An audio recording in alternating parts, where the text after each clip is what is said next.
When we elect you as our representative on the city council, we clearly expect you to represent issues that are unique to Ward 3.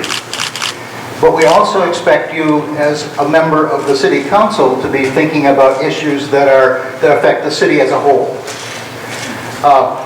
And we've mostly been talking about kind of immediate issues, but I want you to address for a minute some of the really long-term issues. I know, for example, that downtown Providence is 8 feet above sea level.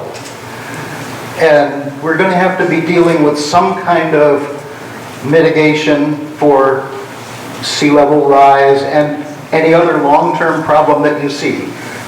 What is it that you think the city council can do and should be doing about some of these long-term problems? All right, let's start with Nirv on this one, restart our round robin. So for me, I grew up here, and I live in Ward 3, but my parents live in a different ward. And I think one of the things that, and I find that we've been doing is elected officials, they think about issues that will impact their communities or the cities until the next election. And I think we need to have long-term goals and long-term plan, a 20-year plan to resolve the issues that impact our city as a whole. Yes, the individual would represent Ward 3, but also the individual, the council person, would represent the whole city. So in creating plans for the whole city, then it's important to create plans and look at the long-term effects of those initiatives or whatever these policies may be, and how they are going to directly impact the city, the community, people who plan to retire, students who will be graduating from our schools. So I think it's really important to think about how we, the city council, can engage with the community and collectively create policies, but have a long-term goal rather than just have goals for the upcoming or the next election. All right, Dave, on long-term planning, particular focus on sea level rise.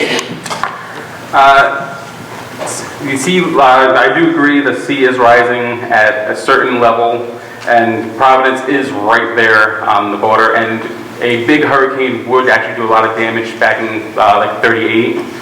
But I do believe that we do need to look into the future and find ways to actually prevent that kind of damage again. Like she said, it's something that we have to go way out into the future, and we need to actually bring people who can actually create ideas to actually benefit the entire city as a whole in everything we do. We did have a gentleman last time we were here that did try to get things done, and he had some great ideas about solar panels and schools and just trying to get into bidding and contracts and stuff like that. But I think it's something we can all come together and find out what's actually best for Providence. And like you said, we do need something that goes way into the future, possibly even go as far as that was 100 years. Because right now, our time is, 6 seconds, thank you. Right now, our time is now, but our children are 100 years from now. And right now, we need to focus what's going to be left for our children and what kind of city we're going to leave them. All right, Mark.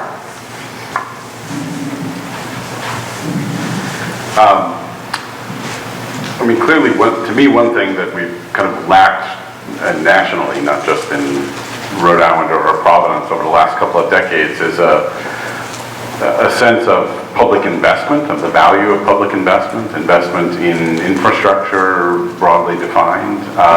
And I think some of that comes from the fact that we've lived the last couple of decades in an era that is very hostile to and cynical about government, and that government is even capable of doing long-term planning or investing.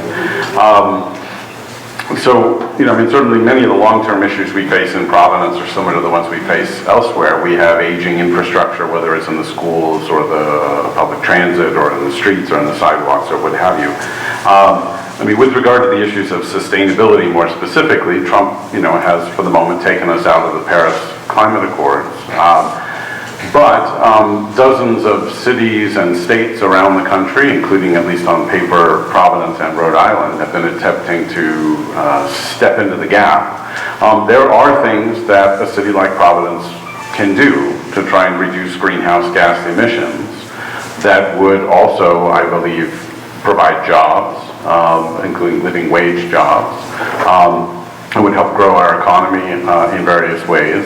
Certainly trying to increase the use of renewable energy sources, not just in municipal buildings and state buildings, but in our anchor institutions as well, like Brown and the universities and the hospitals, to try and create incentives for homeowners and businesses to do the same, to convert more of the vehicles we use to electric vehicles, to build more affordable housing in high opportunity neighborhoods that are mixed use and walkable.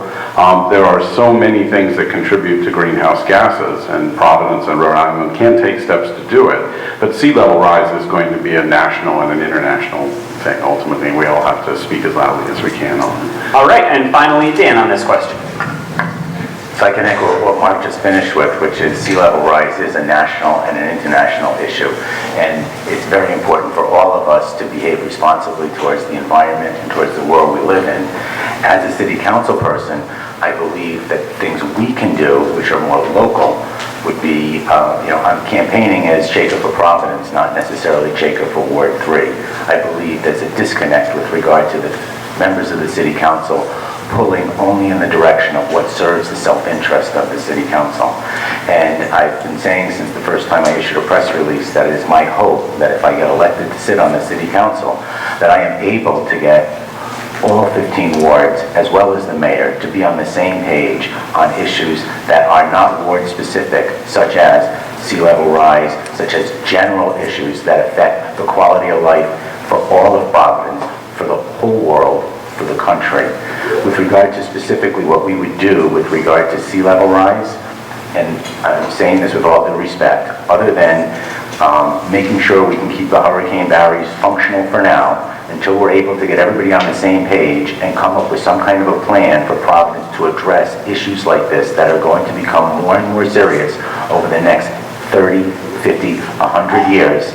If we all keep squabbling about what ward deserves more attention than another ward, we're not going to get a whole view as to things that are very, very important to all of us and to the children and to the next generation. That's all I really have to say.